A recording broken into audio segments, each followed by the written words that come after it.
Terima kasih Tuan Syed Ketua. Saya juga ingin mengambil bahagian dalam usul junjung kasih kepada Tita Diraja yang telah diadakan dalam satu ketika yang amat kritikal untuk negara. Di sini Tuan Yang Ketua, kita semua tahu bahawa masalah COVID-19 dan kemelesetan ekonomi masih belum berakhir lagi. Sungguh pun ada pelbagai usaha telah dilancarkan tapi ia gagal sama sekali. Termasuk MCO ataupun KP bersiri yang diadakan, termasuk juga darurat, tapi semuanya nampaknya tidak berjaya untuk mengatasi bukan sahaja pandemik COVID-19 tetapi juga kemelesetan ekonomi ekoran daripada pandemik COVID-19 ini. Itulah sebabnya apabila kita lihat dalam keadaan di mana kestabilan politik tergugat dengan masalah politik dalaman dalam kerajaan yang menyebabkan bahawa tumpuan tidak boleh diberikan untuk melawan dan mengatasi masalah COVID dan kemelesetan ekonomi. Maka pihak Pakatan Harapan rasa kita kena buat sesuatu usaha, thinking outside the box.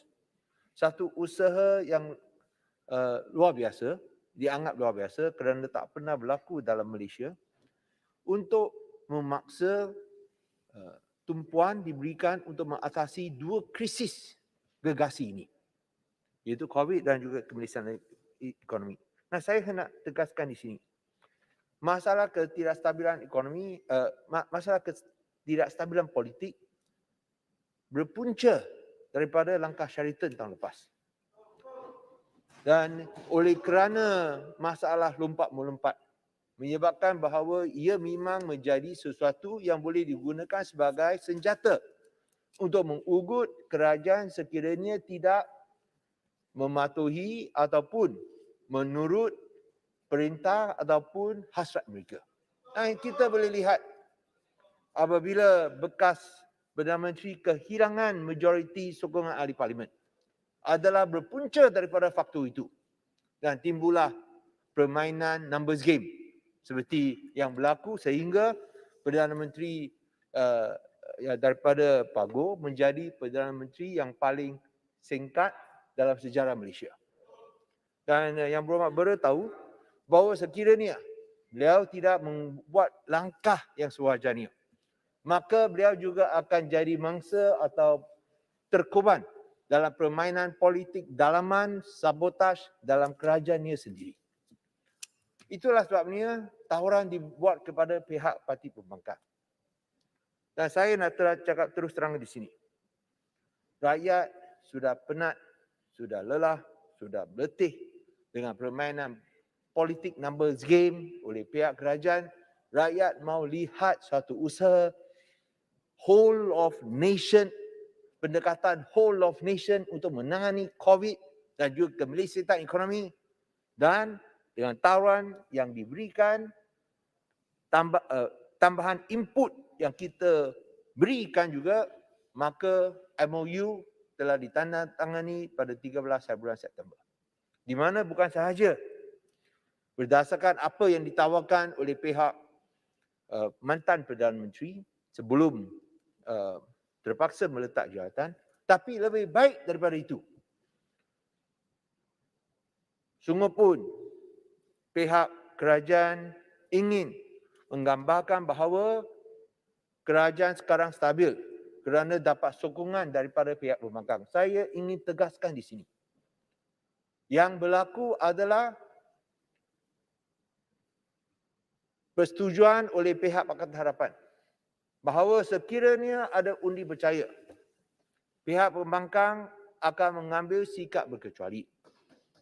Dan dalam Belanjawan 2022, dengan prasyarat bahawa ada perbincangan dengan pihak Parti Pembangkang di mana input-input kita akan dipertimbangkan, maka kita bersedia untuk berkecuali. Dan syarat-syarat yang termeterai dalam MOU yang kita tandatangani mestilah dilaksanakan. Kalau tidak dilaksanakan, maka ia akan terbatal dengan sendirinya. Kami ikhlas, kami jujur, kami mahukan tumpuan diberikan untuk lawan COVID dan selamatkan ekonomi Malaysia. Kerana nyawa dan mata pencarian rakyat lebih penting daripada segala-galanya. Dan kami rasa sekurang-kurangnya pihak kerajaan terima carangan yang kita buat selama ini untuk membuat suntikan 45 bilion ringgit ke dalam ekonomi. Suntikan secara langsung. Di mana Sungai Pun, Sungai Pun telah lancarkan 8 pakej rangsangan ekonomi sebanyak 530 bilion ringgit. Tapi tidak berjaya langsung sekali untuk selamatkan ekonomi Malaysia. Dan mengapa? Jelas jawapannya. Kerana suntikan dana secara langsung terlalu kecil. Hanya 80 lebih bilion saja. Sungai Pun ekonomi rugi 500 bilion ringgit. Sejak MCO 1.0 dilaksanakan. Suntikan dana secara langsung hanya 83 bilion ringgit. Itulah sebabnya yang kita carankan, buatlah suntikan dana secara langsung 45 bilion ringgit sehingga akhir tahun ini sekurang-kurangnya dapat selamatkan ekonomi. Dan Menteri Kewangan telah berbalas dengan meluluskan cadangan ini semalam dan menyatakan ingin menaikkan had atau ceiling dana COVID-19 daripada 65 bilion kepada 110 bilion, iaitu genap 45 bilion yang disyorkan oleh Pakatan Harapan selama ini. So saya tahu ada berbagai pihak yang jangan selalu ungkit-ungkit 45 bilion. Tak jadi, akhirnya jadi juga. Dan lagi satu yang penting ialah permintaan oleh pihak parti pembangkang bahawa dalam pinjaman bank moratorium pinjaman bank, minta maaf, mestilah ada satu klausa mengecualikan pembayaran faedah. Ditolak oleh pihak kerajaan berkali-kali. Akhirnya juga jadi masuk dalam MOU semalam. Menteri Kewangan pun telah umumkan gaji untuk kecualikan pembayaran faedah untuk penduduk 50% terbawah. Inilah faedah yang diterima oleh rakyat. Dua faedah besar yang diterima oleh rakyat.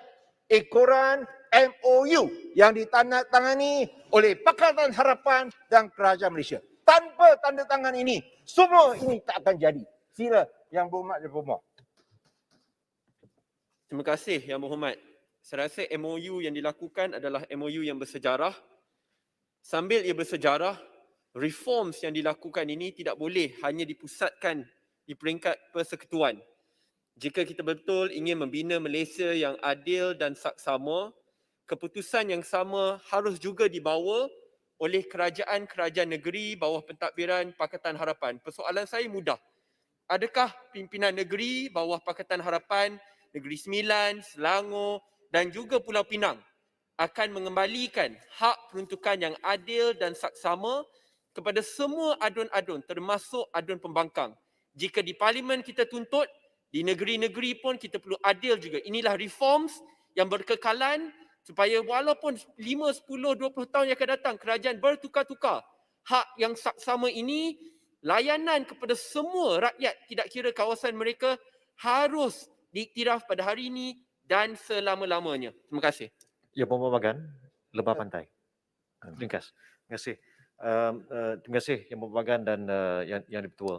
Ringkas saja, adakah Yang Berhormat Bagan merasakan selain daripada dua perkara manfaat terus kepada rakyat yang Yang Berhormat Bagan sebutkan tadi, adakah Yang Berhormat setuju bahawa salah satu lagi perkara yang memang manfaat yang akan dinikmati terus oleh rakyat melalui memorandum persefahaman ini termasuklah 10 bilion ringgit kepada 11 juta rakyat yang miskin tegar, miskin bandar, yang hilang pendapatan, yang akan diterima dalam masa terdekat? Apa pandangan Yang Berhormat Bagan?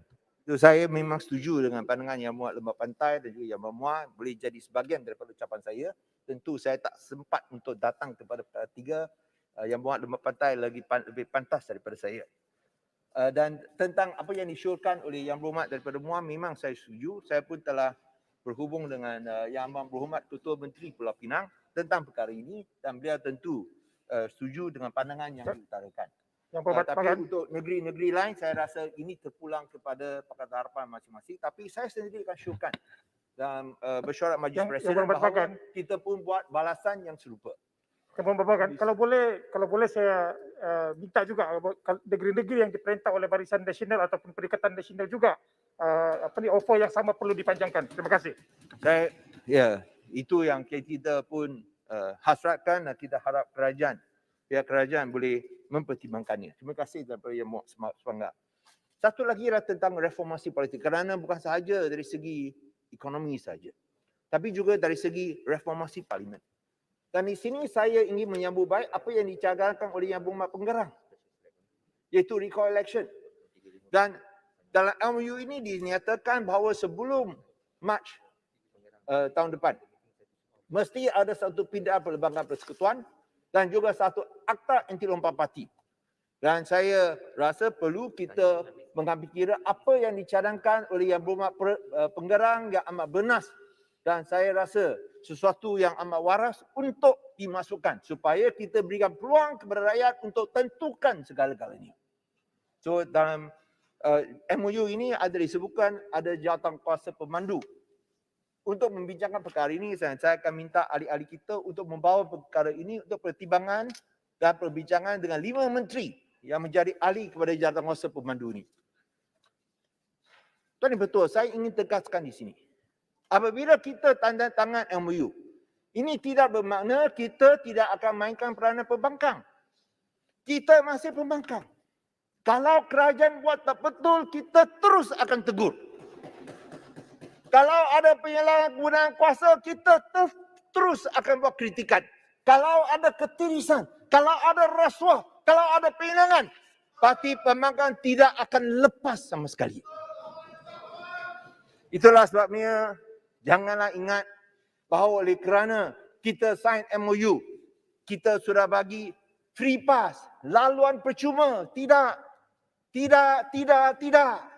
Kita masih memainkan peranan semak dan imbang sebagai parti pembangkang. Kalau anda buat salah, kita akan betulkannya. Kalau anda terpesong, kita akan tarik anda ke pangkal jalan yang betul. Itulah peranan pembangkang yang kita akan terus kekalkan. Itulah sebab di sini kita harap komitmen kerajaan kalau untuk membenteras rasuah tidak boleh terus leka. Yang Berhormat daripada Segambut telah buat pertanyaan tentang seorang menteri.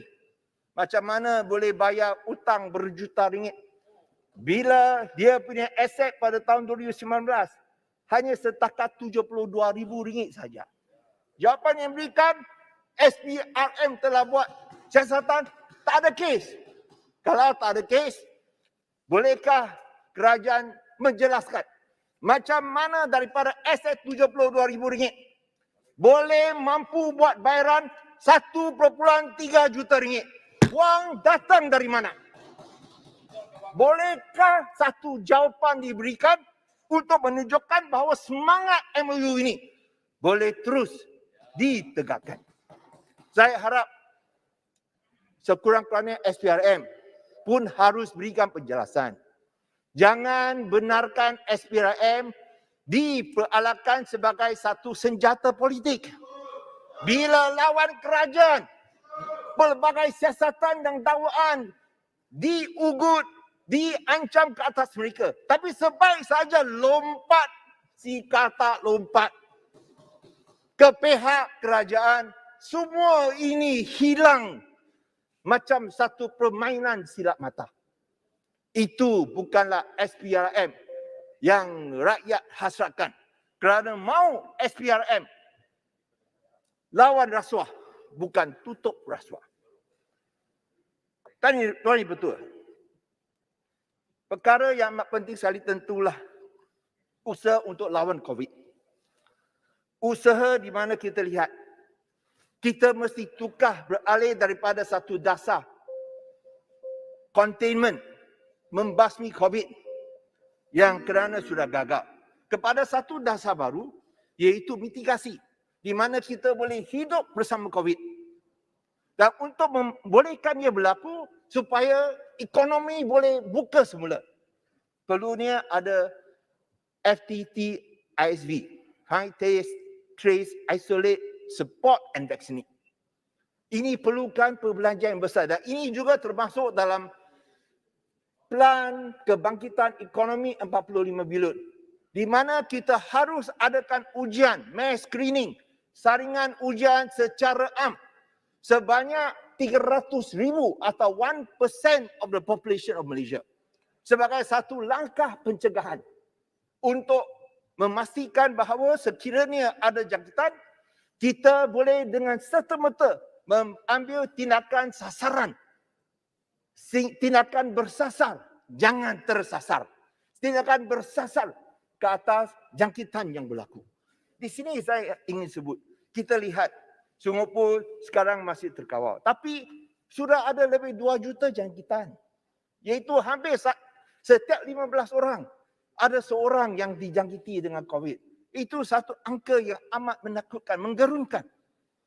Dan itulah sebabnya perlu untuk membuat perbelanjaan yang lebih untuk usaha ini. Dalam plan 45 bilion, harap sekurang-kurangnya 5 bilion boleh bagi kepada sektor kesihatan untuk memastikan kita ada katil ICU yang mencukupi, ada kaki tangan yang mencukupi, ada sumber-sumber yang mencukupi untuk menyokong frontliner kita, wira-wira kita. Jangan biarkan mereka kerja seorang-seorang.